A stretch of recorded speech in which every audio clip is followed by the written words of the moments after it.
Salam sejahtera, terima kasih karena bersama dengan saya di Nazilin Unity Channel. Baru-baru ini Sanusi menemplak Kerajaan Barisan Nasional. Kononnya kenapa tidak melakukannya di PRK atau di Dewan Undangan Negeri untuk Nenggiri. Namun demikian rupa-rupanya persoal tawaran BN di Nenggiri, Sanusi lupa PAS sudah memerintah 34 tahun takbir Kelantan. Tidakkan PAS menempelak Presiden UMNO, Datuk Seri Dr. Ahmad Zahid Hamidi, berhubung cubaan memancing undi di pilihan raya kecil PRK Dewan Undangan Negeri Dun Nenggiri dengan menawarkan pelbagai projek pembangunan, menerima kecaman warga maya. Ketua Pengarah Pilihan Raya Perikatan Nasional PN, Datuk Seri Muhammad Sanusi Maknor berkata, kerusi tersebut sememangnya diterajui pemimpin Barisan Nasional BN sejak beberapa penggal.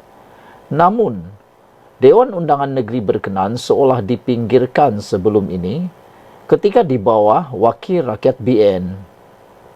Kenapa tak buat masa Wakil Rakyat BN perintah? Baru kalah sekali dan terus datang tawar macam-macam. Macam 7-8 penggal wakili penduduk situ. Kenapa tak buat? Kata Muhammad Sanusi. Bagaimanapun kenyataan daripada Muhammad Sanusi itu ditepis seorang pempengaruh TikTok iaitu Muhammad Muhaimin. Saya pun pening dengan Sanusi ini, kata beliau.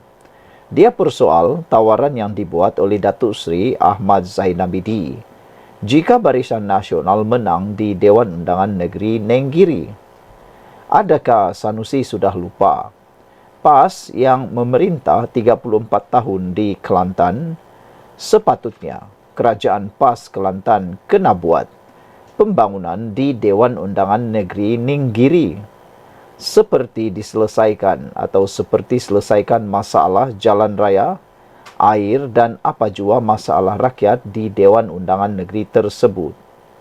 Barisan Nasional hanya sebagai parti pembangkang di Kelantan sejak 1990. Segala duit dipegang Kerajaan PAS Kelantan. Itu pun Kerajaan BN dulu bantu juga bina sekolah, baiki jalan raya dan selesaikan masalah rakyat. Di manakah tanggungjawab Kerajaan PAS Kelantan? Hari ini harga getah dan naik.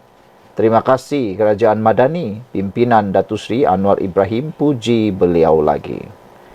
Lelaki berkenan turut mengimbas kembali peruntukan berjumlah 1.1 bilion ringgit yang diberikan Kerajaan Perpaduan kepada Kelantan tahun lalu.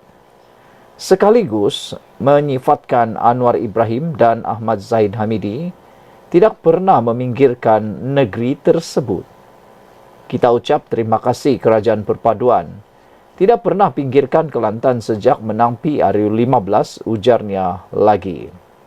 Saudara-saudara sekalian, dengan pendedahan dan juga dengan pencerahan yang luar biasa ini, maka kita mula faham dan mula persoal kenapa Sanusi persoal tentang tawaran yang diberikan oleh Barisan Nasional itu, padahal merekalah kerajaan negeri di Dewan Undangan Negeri Kelantan sejak 30 lebih tahun yang lampau. Kenapa mereka tidak bantu? Kenapa tidak membangunkan Dewan Undangan Negeri Nenggiri? Itu persoalan yang ditimbulkan oleh TikTokers ini. Sekian untuk kali ini. Jangan lupa tinggalkan komen Anda, tekan butang subscribe. Bye-bye. Salam sejahtera, terima kasih karena bersama dengan saya di Nazilin Unity Channel. PRK Nenggiri makin menjelang. Esok ialah penamaan calon. Hari ini sekali lagi pendedahan. Bukti dalil agama hanya taktik politik PAS. Ditulis oleh Ahmad Mursi. Tuan Ibrahim kata calon PN Nenggiri keluar PAS dan masuk bersatu hari yang sama. Itu teknik strategi. Dulu Presiden PAS Haji Hadi Awang kata, mereka yang buta Al-Quran sahaja keluar dari PAS. Sama ada mereka bertaubat kembali jadi ahli PAS atau dihapuskan. Kononnya itulah ajaran Islam. Drama di Nenggiri ini sekali lagi Bukti PAS menunggang dalil agama hanyalah taktik politik untuk menangi undi. Jangan belajar berkenaan Islam dengan cara fikir PAS, kerana bimbang tersesat akibat gulu. Saudara-saudara sekalian, yang mengejutkan ialah apabila dulu Presiden PAS, Haji Hadi kata, mereka yang buta Al-Quran sahaja keluar dari PAS. Sama ada mereka bertaubat, kembali jadi ahli PAS atau dihapuskan. Kononnya itulah ajaran Islam. Tapi baru-baru ini, mereka pula benarkan ahli mereka keluar PAS untuk menjadi ahli parti bersatu, semata-mata nak menjadi calon untuk PRK Ninggiri. Jadi, apa pula kesnya mereka membenarkan keluar parti PAS itu? Adakah dia juga adalah buta Al-Quran seperti yang pernah disebut oleh Haji Ade Awang ini? Saudara-saudara sekalian, gulu, penyakit yang diberi amaran oleh Nabi, boleh dijangkiti umatnya. Ia biasa berlaku sepanjang sejarah Islam. Apabila berkait dengan politik dan perebutan kuasa seperti timbulnya Syiah, Khawarij dan lain-lain. Perseteruan PAS DAP juga hanyalah strategi dan taktikal politik. Dalil-dalil agama disusun hanya untuk menyokong strategi politik itu. Buktinya, PAS tidak bercerai dengan gerakan, walaupun mereka mencabar PAS, perkara yang PAS perjuangkan hari ini. Perang mulut hanyalah wayang mengukuhkan taktik strategi PAS. Calon PN Ninggiri bersumpah akan dilaknat jika tinggalkan bersatu. Maka, nasibnya kekal di situ selama hidupnya, walaupun selepas PAS bersatu bercerai kelak. Dia juga disuruh bersumpah patuh dasar-dasar perjuangan bersatu. Maka dia kekal dengan parti sekular itu, yaitu tuduhan biasa PAS terhadap parti lain. Sebab di sisi PAS, mereka sahaja kumpulan Islam, parti lain tidak.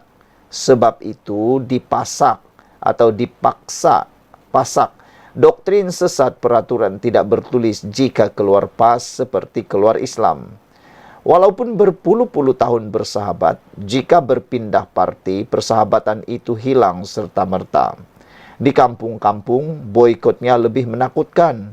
Walhal ukhuwah adalah perkara pertama yang diusahakan Rasulullah apabila berhijrah ke Madinah.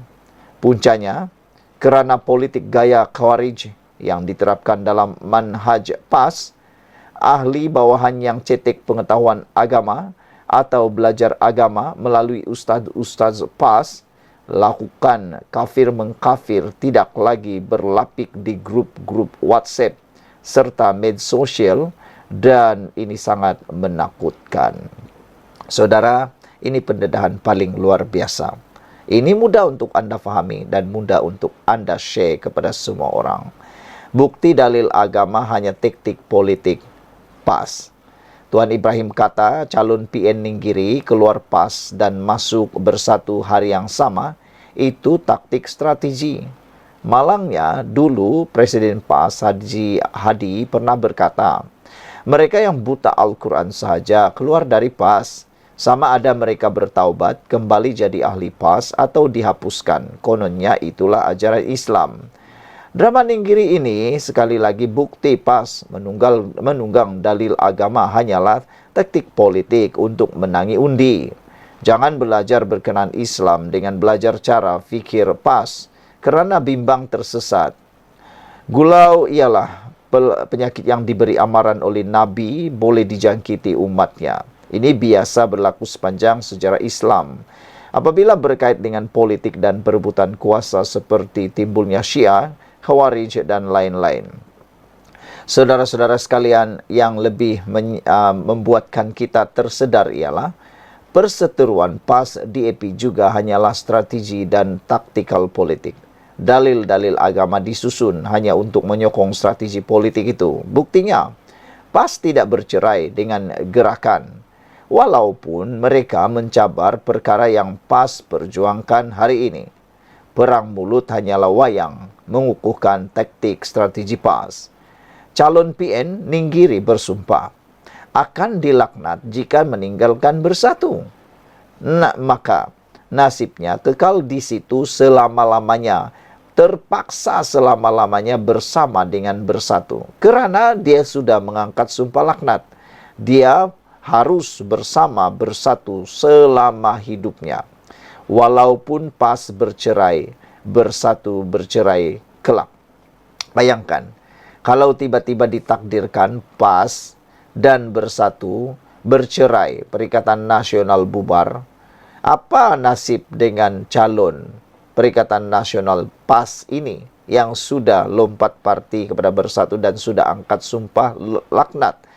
Adakah dia akan terkena laknat kalau dia keluar dari parti bersatu dan kembali semula kepada parti yang selama ini mendidik dia, menjadikan dia ahli politik, yaitu parti PAS?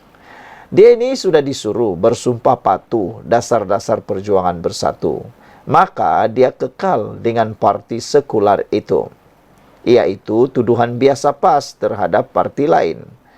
Sebab di sisi parti PAS, mereka sahaja kumpulan Islam. Parti lain tidak. Sebab itu dipasak. Doktrin sesat peraturan tidak bertulis. Jika keluar PAS seperti keluar Islam. Walaupun berpuluh-puluh tahun bersahabat, jika berpindah parti, persahabatan itu hilang serta-merta. Di kampung-kampung, boikotnya lebih menakutkan. Walhal, ukhuwah adalah perkara pertama yang diusahakan Rasulullah apabila berhijrah ke Madinah. Puncanya karena politik gaya Khawarij yang diterapkan dalam manhaj PAS. Ahli bawahan yang cetek pengetahuan agama ikut-ikutan dan belajar agama melalui ustadz-ustadz PAS, lakukanlah pula kafir-mengkafir, tidak lagi berlapik-lapik di grup-grup WhatsApp serta medsos yang sangat menakutkan. Jadi yang paling mewujudkan kita ialah terbuka minda kita. Kalau tiba-tiba PAS dan bersatu ini bercerai kelak, apa nasib kepada calon Perikatan Nasional Negeri ini? Kesian kan? Sekian dulu untuk kali ini. Jangan lupa tinggalkan komen Anda. Bye-bye.